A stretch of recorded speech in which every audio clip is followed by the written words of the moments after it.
आप सुन रहे हैं जागरण पॉडकास्ट का खबरनामा। मैं हूं आपके साथ, मैं सुरभि लवानी। आइए शुरुआत करते हैं आज की सभी बड़ी खबरों की। अमृतसर में जहरीली शराब पीने से 14 लोगों की मौत। पंजाब के अमृतसर के अंतर्गत मजीठा इलाके में जहरीली शराब पीने से 14 लोगों की मौत का मामला सामने आया है। वहीं 6 की हालत गंभीर अभी बनी हुई है। सभी घायलों को अस्पताल में भर्ती करवाया गया है।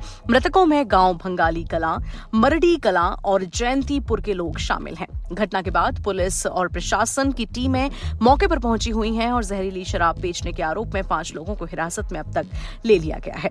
पीड़ित परिवारों का कहना है कि उनके परिवार के सदस्य शराब पीने के बाद उल्टियां करने लगे। आनन फानन में उन्हें अस्पताल ले जाया गया, जिस बीच उनकी मौत हो गई। पीड़ितों का यह भी कहना है कि इलाके में लंबे समय से नकली शराब का धंधा चल रहा था, लेकिन प्रशासन ने कभी इसके लिए सख्ती नहीं बरती।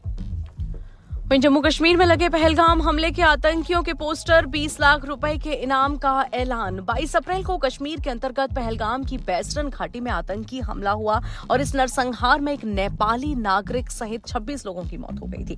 हमले के 20 दिन बाद भी हमलावर पकड़ से बाहर हैं। आतंकियों की धरपकड़ के लिए जम्मू कश्मीर पुलिस जगह जगह पर छापे मार रही है। इसी क्रम में पुलिस ने पहलगाम आतंकी हमले में शामिल 3 संदिग्धों की तस्वीरें साझा की हैं। कश्मीर में जगह जगह इन आतंकियों के पोस्टर लगे हुए हैं और इन आतंकियों का पता बताने वाले को 20 लाख रुपए का इनाम दिया जाएगा, ऐसी घोषणा की गई है। वहीं संन्यास लेने के बाद ही संत प्रेमानंद से मिलने पहुंचे विराट कोहली। वृंदावन के संत प्रेमानंद से मंगलवार सुबह आशीर्वाद लेने भारतीय क्रिकेटर विराट कोहली अपनी पत्नी अनुष्का शर्मा के साथ आश्रम श्री राधा केली कुंज पहुंचे हैं। करीब 3.5 घंटे से भी अधिक समय तक वह आश्रम में रहे और इस दौरान उन्होंने संत प्रेमानंद जी से आध्यात्मिक चर्चा की। विराट कोहली संत प्रेमानंद से तीसरी बार मिलने पहुंचे हैं। इससे पहले वह 4 जनवरी 2023 को संत प्रेमानंद से पहली बार मिले थे। इसके बाद फिर इसी साल 10 जनवरी को पहुंचे। विराट कोहली वृंदावन के होटल रेडिसन में रुके हैं और विराट ने सोमवार को टेस्ट क्रिकेट से संन्यास लेने की घोषणा भी की थी। पूर्व में संत प्रेमानंद से जब विराट कोहली मिले थे तब उन्होंने पूछा था कि असफलता से बाहर कैसे निकलें। तब संत प्रेमानंद ने कहा था कि अभ्यास जारी रखें। विराट सुबह करीब 6 बजे आश्रम पहुंचे और फिर 9:30 बजे वहां से निकले। वहीं जम्मू कश्मीर, श्रीनगर, अमृतसर से भुज तक पाक से सटे सभी शहरों में कई फ्लाइट्स की जा चुकी हैं रद्द। पहलगाम में आतंकी हमले के बाद ये फैसला लिया गया है। पाकिस्तान में तनाव अभी भी बढ़ा हुआ है और दोनों देशों में संघर्ष के चलते भारत में कई एयरपोर्ट बंद भी कर दिए गए हैं। हालांकि सीज फायर के बाद दोनों देशों की हवाई सेवा पहले जैसी हो गई है। अब शांति के बाद पाक एक बार फिर अपनी हरकतों से बाज नहीं आ रहा है।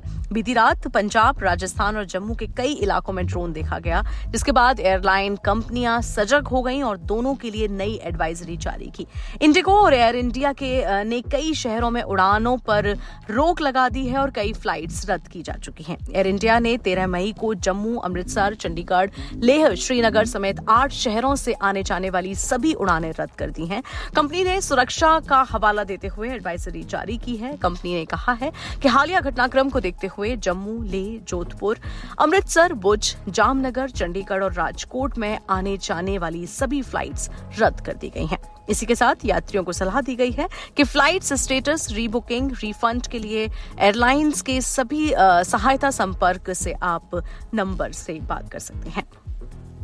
इसी के साथ आज की सभी बड़ी खबरों में इतना ही। देश और दुनिया की तमाम बड़ी खबरों के लिए सुनते रहिए जागरण पॉडकास्ट का एक खास कार्यक्रम।